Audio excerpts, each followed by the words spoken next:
So here, this is the title of this particular project is using neuropsychology to identify or address disparities in the successful reintegration of community dwelling survivors of traumatic brain injury, right? And we're using a mixed methods approach. And so as we've kind of been talking about throughout this semester, we're gonna have quantitative stuff. So that's kind of everything that we've been seeing. Then there's gonna be qualitative things, right? So and then we'll talk about like grounded theory for qualitative research methods, and then sort of a mixed methods approach. Okay, and Nicole just said that she's created the group doc and will be sending everyone out. And if you haven't sent your email already, send it her way, right? Put it in the chat. Or if you're not, yeah. So thank you, Nicole. Thank you. And so, traumatic brain injury, right? Concussion, right? You've all seen it. And in fact, the gentleman in my photo here is Dr. Bennett Umalu. And so Will Smith played him in that movie. And so basically he discovered chronic traumatic encephalopathy in the NFL and started an entire revolution, right? I already told him, like, you're my hero, bro.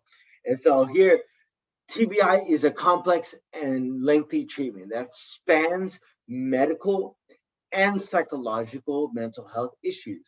Yes, CTE, and it's also not even just in NFL. Talk about soccer, right? You're doing multiple headers. Talk about hockey, baseball, right? It's incredibly impactful situation, especially like, Junior Seau took his own life after being and then later on, premorbid, they found that his brain was positive for chronic traumatic encephalopathy. And so the treatment over the past 30 years has improved, right, greatly, and has improved survival rates, right? So the survival rate, of course, has increased more standardization in other areas, like post-acute rehabilitation versus other domains. Like once they get out of the hospital, there's really not too much out there that reintegrates them back into the community, right, into their society, right? And these are based on psychosocial community-based rehabilitation, right? Or the CBR model, which is the Center for Disease Control, right? Or the CDC, which is they're huge now, especially with the pandemic going on. And so there exists a need to increase or improve other situations, right? There are other guidelines, like for community dwelling injuries. And so this is the whole idea that there are 3 million emergency room visits for TBI every year, right? And so these are medical visits. So what percentage of these 3 million have long-lasting symptoms that last way after they get out of the hospital, right? And so since we are in California and, I just vice chair and things like that, right? So now we have, these are the rates in California currently, right? Not currently, like these are maybe a couple years out, maybe 2018, 2015, something like that. But these are the most up-to-date rates that we have for the state, right? And so the numbers in red are the number of emergency room visits, versus the numbers in yellow are the number of hospitalizations. So just because you go to the hospital in the red doesn't mean you're going to actually get hospitalized, right? That's there in the yellow, right? And so number one county in the state for head injury is Los Angeles, right? 50,000 go to the hospital, 8,400 actually get hospitalized. Number two in the state is San Diego, 19,000. Right, go to the hospital, 3,700 actually get hospitalized. Next is Orange County, third in the state, 16,000 go to the hospital, 3,100 actually get hospitalized, right? So 1, 2, 3 in the state, just so happen to be here. And so, as we talk about, right, why is traumatic brain injury such an issue, right? So let's say you have a loved one, right, traumatic issue or concussion or something like that. Why is this such an issue? Well, because when you impact, right, the traumatic brain injury, you get what is called a disorder of disrupted brain connectivity. So typically, for most neurotypical people, you have a thought, you have a response. Go from A to B. Pretty simple. You have a thought, response, thought, response, thought, response. Simple. If you have a brain injury, thought, response, you see here in the center, because it's a disorder of brain connectivity, you can't do the straight path like you would otherwise. But what you can do is neuroplasticity, right? You can go from A to C to D to W, X, Y, Z, and then back down to B, right? So you can get to B, thought, response, just in another roundabout way.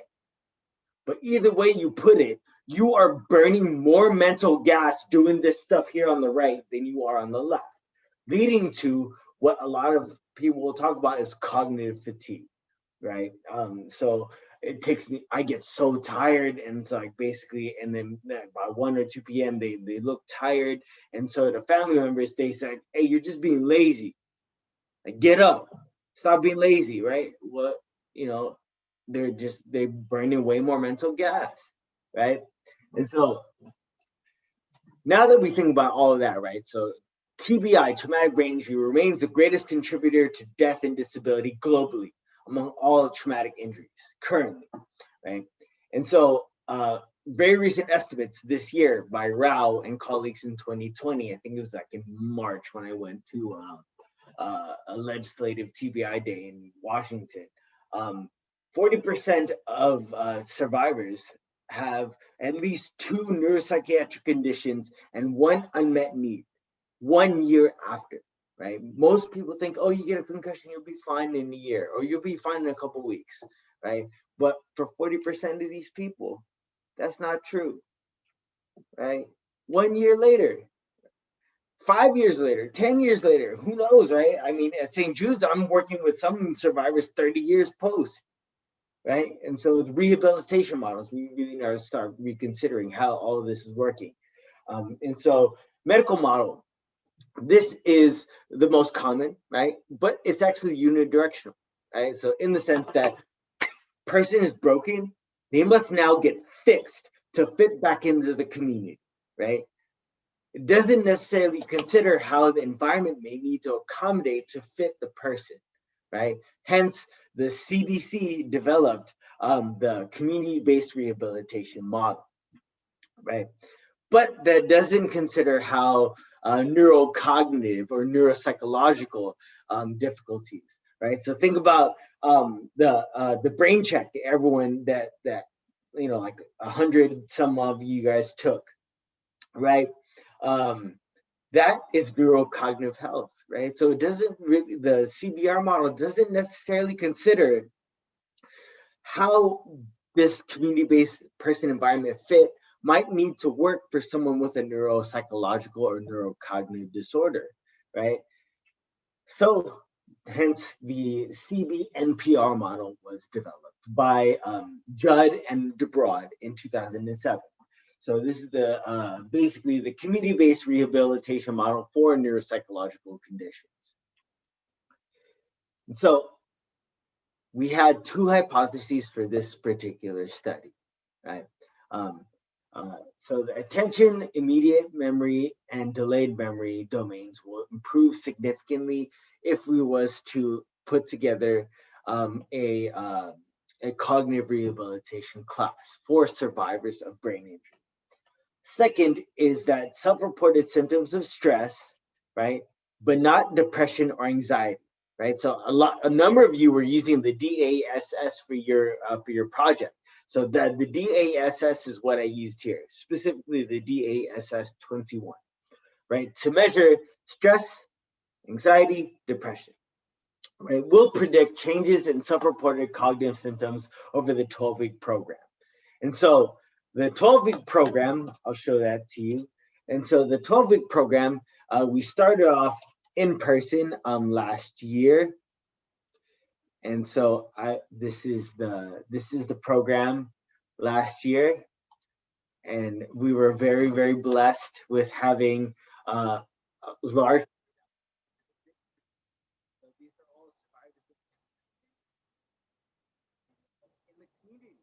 And so we really had an opportunity here to meet with them in person. And so, of course, meeting them with in person, and of course, now we've transitioned to virtual. But that's for a different project.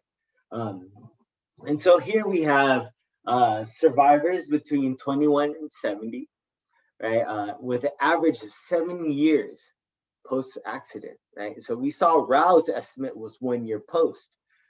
On average, these people were 7 years post. It's still having difficulties, right? So the program that we used, it's called CogSmart and Brainwave R. And so if anyone is interested in it, it's literally www.cogsmart.com.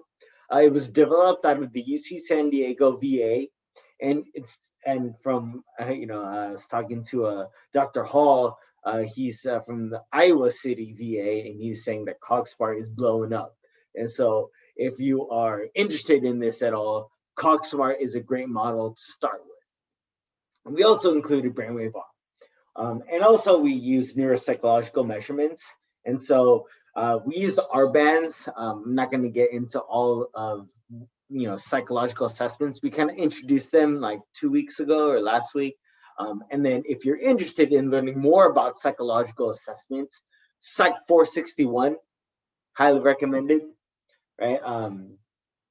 And occasionally I'll teach it, not all the time though. And then procedure, we have this 12 weeks, right? And then we assess them pre and post. And we assess them every week for 12 weeks, right? So at this point, consider, all right, we had this question that, okay, these domains are going to improve significantly over 12 weeks, right? Pre-post, right? So start thinking about what does that mean, right? That's within subjects analyses, right? So pre-post, that's 2 groups, right? So think about what might that be. And then other here we have self-reported measures of stress. So we have their assessed every week for 12 weeks, right? And we have their stress, anxiety, depression. So what could that be if we're trying to say that they will predict changes, right? What could that be possibly, right? So think about that. And so first off is the first hypothesis. We have pre-post, right? We want to see, did these domains change over time, pre-post? Now that is a paired samples T, right? So think about to the decision tree.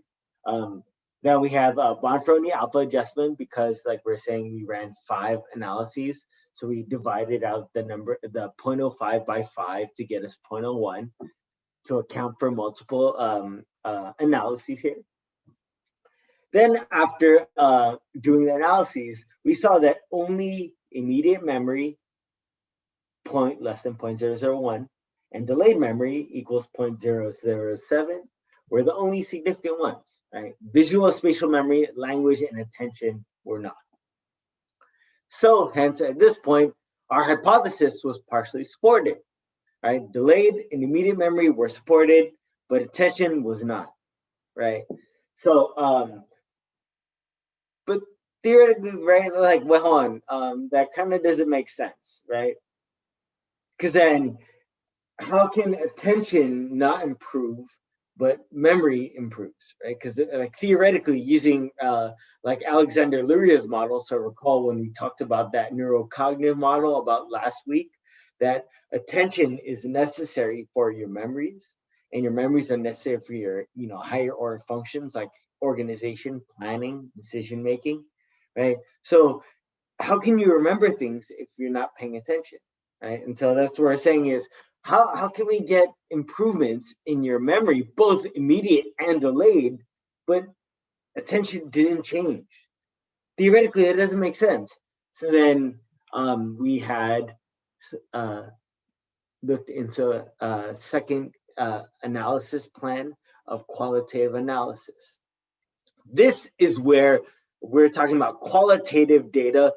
Research methods can inform quantitative, right? Because if we just did it in the results one, we looked at pre-post, okay, memory improved, but attention didn't. Then we're thinking like, well, what the hell? That doesn't make any kind of sense. So then we look, good thing now we collected qualitative data, because here we used grounded theory by Strauss and Corbin, and we used qualitative data. We did a group interview, right? So we did a group interview, right? We did a group interview of the participants in our COG class. Then we assessed, we recorded their transcriptions, and then we coded them. So me and my research team at Cal State Fullerton, actually, right? So they were made up of undergraduate students at Cal State Fullerton, graduate students at Cal State Fullerton, and doctoral students at Fielding. So that's where I'm from. And so what we did was we coded this using grounded theory. And so if you've read through the qualitative presentations that we have posted during Thanksgiving, grounded theory is when we look for themes, right? It's based on the whole idea that people talk in themes, right? So if you let someone talk long enough, right, they talk in themes, right? Think about whenever you go up to someone like in the library or in the coffee shop or have you, like, hi, good morning, how's your day, right? They could literally tell you anything under the sun, but what they choose to tell you might tell you something about it. So granted, if they actually engage you in conversation, then that tells them about something, right? What they find important, things like that. And so we coded this analysis and we found 4 themes: acceptance, awareness, self-benevolence, and increased motivation. And basically what we were seeing is that during the class, people were using the strategies. They were talking about the strategies that they learned in the class. And so their memory strategies, like chunking, writing down, using their phone, using a calendar, setting alarms. And so basically these strategies helped improve their memory independent of their attention, right? So we can see as they were like taking the test, the neuropsych test, they were using some of the strategies, like making up a story, chunking data, chunking numbers, like 1, 2, 4, 5, 6, 7. Right? And so what they were doing is they were using strategies to supplement their memories, even though their attentions did not change. And so that was very, very important for us to identify what didn't make sense in the quantitative. So very, very important. Qualitative can be just as important as quantitative, right? It can give you important insights that you can't get with a quantitative thing, right?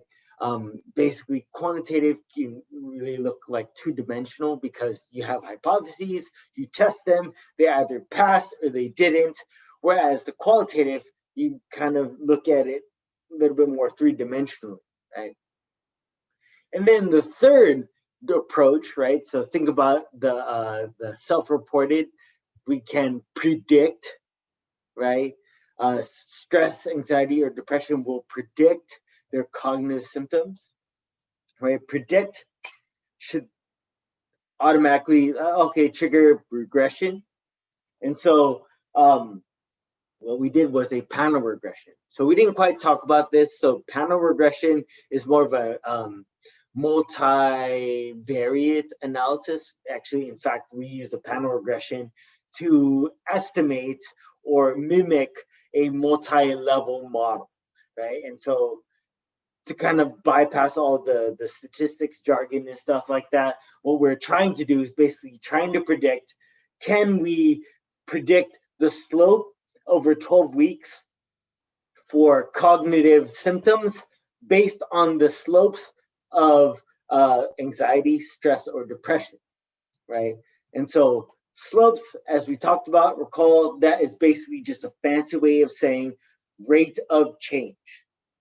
So in people words, pattern regression using to estimate a multi-level model is just a fancy talk to say, can we predict the rate of change over 12 weeks for your self-reported cognitive symptoms? Can we predict that rate of change based on the rate of change of anxiety, depression, or stress? That's basically what we did. And so what we did was here versus depression. Can we predict? Here is anxiety. Here is stress. Stress looks very different than anxiety and depression. And so what does that mean exactly? If we were looking at this line of best fit, straight, fairly horizontal for depression and cognition. What about for anxiety? Also relatively straight, flat. And so if you think about our talk on correlation, like way back in like week 2 or 3, right? If it's a flat line, there is no relationship, right? R equals 0, right? So if R equals -1 or +1, those are both equally as strong. So as R gets closer to 0, the less of an association, the less of a relationship there is, right? We learned that back in week 2 or week 3 or whatever week that was. We're so much younger back then.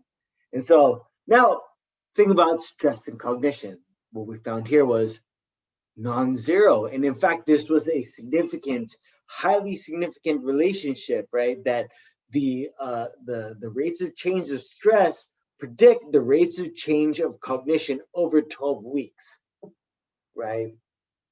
And so when it comes to predicting the self-reported cognitive symptoms of these community dwelling survivors 7 years on average after their injury, it's not depression that predicts their cognitive stress.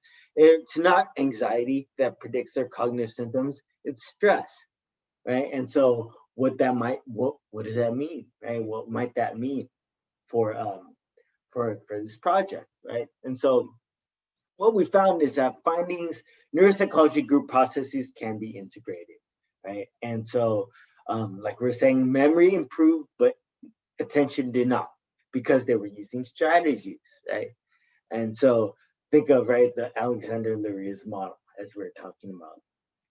And so the qualitative insights suggested the following, right? That they could use some of their strategies to bypass a lot of the difficulties.